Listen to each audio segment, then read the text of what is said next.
Welcome to travel maniac. അബുദാബിയിലെ Hindu BAPS മന്ദിറിലേക്കുള്ള ഒരു യാത്രയാണിത്. ഞങ്ങളുടെ കൂടെ ഞാനും ശ്രീകുമാറും മാളുവും കൂടാതെ ഞങ്ങളുടെ കൂടെ TBPL എന്ന് പറഞ്ഞാൽ ഞങ്ങളുടെ തൃശ്ശൂരുള്ള ഫ്ലാറ്റിൻ്റെ ബിൽഡേഴ്സായിട്ടുള്ള പപ്പേട്ടൻ പത്മകുമാറും വൈഫ് ബിന്ദുവും ഒരു മോനും, ട്വിൻസിൽ ഒരാളും ഗൗതം അവനുണ്ട് കേട്ടോ. അവൻ ഇന്നലെ രാത്രി ലേറ്റായിട്ട് പുറത്തൊക്കെ പോയി എൻ്റെ ക്ഷീണത്തിൽ അങ്ങോട്ടുള്ള യാത്രയിൽ തന്നെ കിടന്നുറങ്ങുകയാണ്. ഞങ്ങളൊക്കെ നല്ല ഉഷാറായിട്ട് മറ്റേ കേരള ഡ്രസ്സൊക്കെ ഇട്ട് മുല്ലപ്പൂവൊക്കെ വെച്ച്, ബിന്ദു മുല്ലപ്പൂ വെച്ചിട്ടില്ല, കയ്യിലുണ്ട് ബിന്ദുവിനുള്ള മുല്ലപ്പൂ. അവിടെ ചെന്നിട്ട് വയ്ക്കാമെന്ന് വിചാരിച്ചു. അങ്ങനെ ഞങ്ങൾ യാത്ര തുടങ്ങി. ഞാനിത് 2ാമത്തെ തവണയാണ് ബാബ്സ് ഹിന്ദു മന്ദിർ കാണാൻ പോകുന്നത്. അതിന് മുമ്പ് ഒരു തവണ പുറത്തുനിന്ന് കണ്ടിട്ടുണ്ട്. അപ്പോൾ 8 മണി ആയതുകൊണ്ട് അവിടെ രാത്രി 8 മണി ആയതുകൊണ്ട് അവിടെ പിന്നെ അകത്തേക്ക് കയറ്റിയില്ല. ഇവർ ആദ്യത്തെ തവണയാണ്. മാളുവും അതെ ഇതുവരെയും പോയിട്ടില്ല. അപ്പോൾ ഇത്തവണ എന്തായാലും ഇത് ഞായറാഴ്ച കാലത്ത് തന്നെയാണ്. ശരിക്കും വൈകിട്ട് പോകാനാണ് കൂടുതൽ നല്ലത്, സുഖം. ഇപ്പം നല്ല സമ്മർ ആയതുകൊണ്ട് ചൂടൊക്കെ ഉണ്ടാവും. പക്ഷേ ഇവർക്ക് നേരമില്ല, ഒരു അടുത്ത ദിവസം നാട്ടിലേക്ക് തിരിച്ചു പോവുകയാണ്. അതുകൊണ്ട് തന്നെ ഞങ്ങൾ ഇന്ന് തന്നെ പോകാമെന്ന് വെച്ചു. അപ്പോൾ ഇത് അബുദാബി ബോർഡറിൽ നിന്ന് അധികം ദൂരമൊന്നുമില്ല, ഒരു 1.25 മണിക്കൂർ കൊണ്ട് എത്തും. ഞങ്ങൾ 10 to 11 സ്ലോട്ടാണ് ബുക്ക് ചെയ്തത്. ഇപ്പോൾ കൂടുതൽ സ്ട്രിക്റ്റ് ആണ്. സ്ലോട്ട് ബുക്ക് ചെയ്ത് നമ്മുടെ എമിറേറ്റ്സ് ഐഡിയോ അല്ലെങ്കിൽ പാസ്പോർട്ട് നമ്പറോ എന്തെങ്കിലും വേണം, അത് വെച്ച് ബുക്ക് ചെയ്തിട്ടേ പോകാൻ പറ്റുള്ളൂ. അത് നേരത്തെ നോക്കി ബുക്കൊക്കെ ചെയ്ത് വെച്ചിരുന്നു, എല്ലാവരുടെയും ID ഒക്കെ വെച്ചിട്ട്. അതുകൊണ്ട് അകത്ത് കയറാൻ പറ്റി. അല്ലെങ്കിൽ അവിടെ രജിസ്ട്രേഷൻ ഡെസ്ക് ഉണ്ടെന്ന് തോന്നുന്നു, എന്നാലും അത് ടൈം കൺസ്യൂമിംഗ് ആണ്. നമ്മൾ ബുക്ക് ചെയ്ത് പോകുന്നതാണ് ഏറ്റവും നല്ലത്. മുമ്പ് ദുബായ് എക്സ്പോ ഉണ്ടായിരുന്നപ്പോൾ ചെയ്ത പോലെ അവരവിടെ ഒരു രജിസ്ട്രേഷൻ കൗണ്ടറൊക്കെ വെച്ചിട്ട് അവിടെ വെച്ചിട്ട് ഇതൊക്കെ ഒത്തു നോക്കുന്നുണ്ട്. അപ്പം നമ്മൾ അവിടേക്കാണ് കടന്നു ചെല്ലുന്നത്. അവിടേക്ക് പിന്നെ വീഡിയോ എടുക്കാൻ പാടില്ല അകത്ത്, രജിസ്ട്രേഷൻ കൗണ്ടറിൻ്റെ അകത്ത്. പിന്നെ അങ്ങോട്ട് ആദ്യം വീഡിയോ എടുക്കാറുണ്ട്. പുറത്തേക്ക് ഇറങ്ങിക്കഴിഞ്ഞാൽ അവിടെ കുറേ കുടയൊക്കെ വെച്ചിട്ടുണ്ട്, നല്ല വെയിലുള്ള കാരണം ആ കുടയെടുത്തുകൊണ്ടൊക്കെ പോകാം നമുക്ക്. പിന്നെ അമ്പലത്തിൻ്റെ ഏറ്റവും ഉള്ളിലേക്ക് കയറുമ്പോൾ, ഡോമിൻ്റെ അകത്തേക്ക് കയറുമ്പോൾ വീഡിയോ എടുക്കാൻ പാടില്ല. മൊബൈലൊക്കെ കയ്യിൽ വയ്ക്കാം, പക്ഷേ വീഡിയോ എടുക്കാൻ പാടില്ല. അപ്പോൾ ഞങ്ങൾ ആദ്യം തന്നെ ചെരുപ്പ് അഴിച്ചിടുന്ന സ്ഥലത്തേക്ക് പോയി. ചെരുപ്പ് അഴിച്ചിടുന്ന സ്ഥലമൊക്കെ ഹോട്ടൽ പോലെയാണ് തോന്നുന്നത്. എല്ലാം ഭയങ്കര നല്ല സൂപ്പറായിട്ട് ചെയ്തിട്ടുണ്ട്.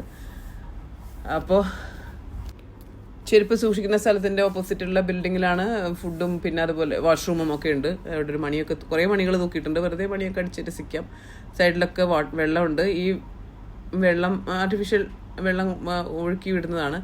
ഇത് അമ്പലത്തിൻ്റെ മറ്റേ സൈഡിലുള്ള ഭാഗത്ത് ഇതുപോലുള്ള സ്ഥലത്താണ്. അത് ഗംഗയാണെന്ന് വിചാരിച്ച് ഗംഗ ആരതി നടത്തുന്നത്. അവിടെ ഒരു ആൾക്കാർക്ക് ഇരിക്കാനായിട്ട് സ്റ്റേഡിയം പോലെയൊക്കെ വെച്ചിട്ടുണ്ട്.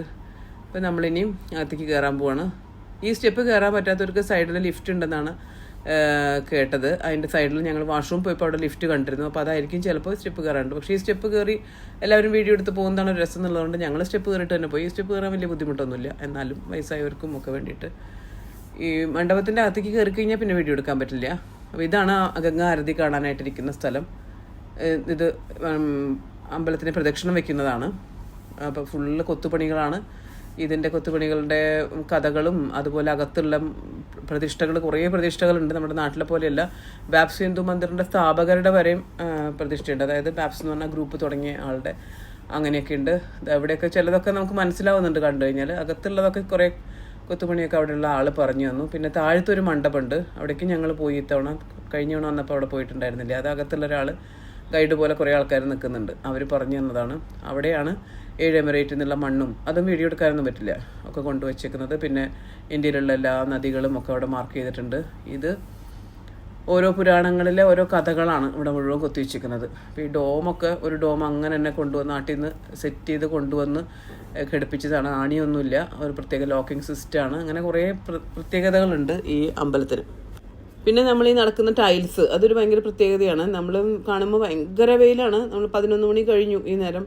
അപ്പോൾ നമുക്ക് ചെരുപ്പിടാൻ പറ്റില്ലല്ലോ, കാല് നിലത്ത് കുത്താൻ പറ്റില്ല എന്നാണ് തോന്നുന്നത് കാണുമ്പോൾ. പക്ഷേ ആ ടൈൽസിന് നല്ല തണുപ്പാണ്. അത് പ്രത്യേക തരം ടൈൽസാണ്. അതുകൊണ്ട് അവിടെയൊന്നും ഒരു പ്രശ്നമില്ല നടക്കാനായിട്ട്. അതല്ലാത്ത സ്ഥലങ്ങളിലൊക്കെ ഷെയ്ഡുണ്ട്, അല്ലെങ്കിൽ കുടയൊക്കെ ഉണ്ട്. ഇവിടുത്തെ ഈ കൊത്തുപണികളിൽ രാമായണം, ശിവപുരാണം, ഭാഗവതം, മഹാഭാരതം അങ്ങനെയുള്ള സ്റ്റോറികൾ മാത്രമല്ല, അറേബ്യൻ, ഈജിപ്ഷ്യൻ, മെസപ്പൊട്ടോമിയൻ, പിന്നെ അതുപോലെ തന്നെ നേറ്റീവ് അമേരിക്കനൊക്കെ അങ്ങനത്തെ സിവിലൈസേഷനുകളുടെ സ്റ്റോറികൾ വരെയും കൊത്തിവെച്ചിട്ടുണ്ട്.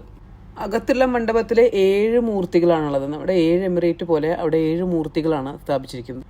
രാധാസമേതനായിട്ടുള്ള കൃഷ്ണൻ, അതുപോലെ സീതയും ലക്ഷ്മണനും ഹനുമാനോടും കൂടിയിട്ടുള്ള ശ്രീരാമൻ, അതുപോലെ പാർവതിയും ഗണേശനും കാർത്തികേയനും ഒക്കെ കൂടിയുള്ള ശിവൻ, അയ്യപ്പൻ, പിന്നെയുള്ളത് വെങ്കടേശ്വര സ്വാമി, അതായത് ശ്രീനിവാസ സ്വാമിയും പത്മാവതിയും, അതുപോലെ തന്നെ ജഗന്നാഥൻ സ്വാമിയും സുഭദ്രയും ബലഭദ്രനും, ഇങ്ങനെ 7 മൂർത്തികളാണുള്ളത്. ഇപ്പം നമ്മൾ അയാളെ പറഞ്ഞതുപോലെ താഴത്തുള്ള ഇതിലേക്ക് ലിഫ്റ്റിൽ പോയി താഴത്തുള്ളൊരു മണ്ഡപത്തിലേക്ക്, അവിടെ പക്ഷേ വീഡിയോ എടുക്കാൻ പറ്റില്ല ഈ പറഞ്ഞ പോലെ. അപ്പോൾ അവിടെയാണ് ഞാൻ നേരത്തെ പറഞ്ഞ പോലെ നദികളുടെയും ഒക്കെ കാണിച്ചിരിക്കുന്നത് ഇന്ത്യയിലെ. പിന്നെ അതുപോലെ 7 എമിറേറ്റിലെ മണ്ണുകളും അതുപോലെ ഇന്ത്യയിൽ നിന്ന് കൊണ്ടുവന്ന മണ്ണും ഒക്കെ ഒരു പ്രത്യേക രീതിയിൽ അവിടെ ഷോ ചെയ്തിട്ടുണ്ട്. അത് താഴത്താണ്, അതൊരു നിലവറ പോലെ. അതിൻ്റെ താഴത്തേക്ക് ലിഫ്റ്റിൽ ഇറങ്ങണം. പുറത്തൊക്കെ നല്ല ചൂടാണ്, നല്ല സമ്മറാണെന്ന് വെച്ചാലും ഇവിടേക്ക് ഇങ്ങോട്ട് കയറി കഴിഞ്ഞാൽ നമുക്ക് അത്ര ചൂട് അനുഭവപ്പെടുന്നില്ല. ഒന്നാമത്തെ കാര്യം നമ്മളവിടെ നടക്കുമ്പോഴൊക്കെ നമുക്ക് നല്ല കുടയും ഒക്കെ തരുന്നുണ്ട്. പിന്നെ എൻ്റെ അകത്തേക്ക് കയറി എല്ലായിടത്തും AC ആണ്. പിന്നെ താഴത്ത് വെയിലുള്ള സ്ഥലത്ത് നടക്കുമ്പോഴും നമുക്ക് ഈ പിങ്ക് സ്റ്റോണും അങ്ങനത്തെ സ്റ്റോണുകളൊക്കെ യൂസ് ചെയ്തതുകൊണ്ട് തീരെ ചൂടില്ല, കാലിനൊരു ചൂടുമില്ല, നല്ല കാറ്റും വീശുന്നുണ്ടായിരുന്നു. ഈ സമ്മറിൽ പകൽ നേരത്ത് പോകുമ്പോൾ ഞങ്ങൾക്കൊരു വിഷമം ഉണ്ടായിരുന്നു. കാരണം ഇവരെ വൈകുന്നേരമാണ് കൊണ്ടുപോകൊണ്ടിരുന്നത് നല്ല ക്ലൈമറ്റിൽ ഗംഗാരതി കാണിക്കാനായിട്ട്. പക്ഷേ അവിടെ ചെന്നപ്പോൾ നല്ലൊരു പീസ്ഫുള്ളായിട്ടുള്ളൊരു അറ്റ്മോസ്ഫിയർ ആയിട്ട് തോന്നി. അതുപോലെ അവിടെ ഇരുന്ന് കുറച്ച് നേരം മെഡിറ്റേഷൻ ഇരിക്കുകയൊക്കെ ചെയ്തു. നേരത്തെ ഞങ്ങൾ പോയപ്പോൾ അങ്ങനെയൊന്നും ഇരുന്നിരുന്നില്ല. വൈകുന്നേരം നേരത്തെ നല്ല തിരക്കും ഉണ്ടോ, ഇതിപ്പോൾ അത്ര തിരക്കില്ല, അന്നത്തെ അത്രയും തിരക്കില്ല. അപ്പോൾ അതുകൊണ്ട് മെഡിറ്റേഷനൊക്കെ ഇരിക്കാനും, അതുപോലെ തന്നെ ഒരു ഗൈഡിനെ കിട്ടിയാൽ എല്ലാ മൂർത്തികളുടെയൊക്കെ പേരും പറഞ്ഞു. ആദ്യം പോയപ്പോൾ ഞങ്ങൾക്ക് എല്ലാം മനസ്സിലായിട്ട് തന്നെ ഉണ്ടായിരുന്നില്ല. കാരണം നമുക്ക് നമ്മുടെ നാട്ടിലുള്ള കേരളത്തിലുള്ള മൂർത്തികൾ മാത്രമല്ല പുറമേ ഉള്ളതുണ്ട്. അപ്പോൾ നമുക്ക് കൃത്യമായിട്ട് മനസ്സിലാവുന്നില്ല. അങ്ങനെ ഞങ്ങളൊരു 12 മണിയോട് കൂടിയിട്ട് തിരിച്ചു പോന്നു. 10 to 11 സ്ലോട്ട് എടുത്തിരുന്നത്. ഞങ്ങളൊരു 10:30 അകത്തേക്ക് കയറിയപ്പോൾ പെട്ടെന്ന് കഴിഞ്ഞ് പോരാന്ന് വിചാരിച്ചത്. പക്ഷേ അവിടുത്തെ ഒരു നല്ലൊരു അറ്റ്മോസ്ഫിയർ ആയതുകൊണ്ട് അവിടെ കുറച്ചും കൂടി നേരം, വിചാരിച്ചാലും കൂടുതൽ നേരം സ്പെൻഡ് ചെയ്തു. അങ്ങനെ ഞങ്ങൾ നല്ല നട്ടുച്ച നേരത്ത് തിരിച്ചു പോന്നു. നല്ലൊരു അടിപൊളി ട്രിപ്പായിരുന്നു. അടിപൊളി എന്ന് പറയാൻ പറ്റില്ല, നല്ലൊരു സീക്രട്ട് ആയിട്ടുള്ളൊരു ട്രിപ്പായിരുന്നു.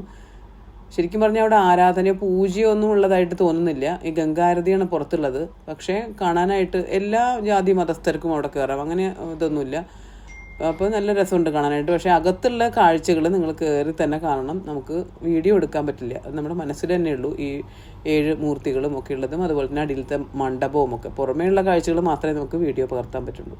അവിടെ നിന്ന് പിന്നെ അബുദാബിയിൽ തന്നെ ഒരു ഫ്രണ്ടിൻ്റെ വീട്ടിലും പോയിരുന്നു. അങ്ങനെ ഇനി മറ്റൊരു വീഡിയോയുമായിട്ട് വീണ്ടും വരാം. Bye bye.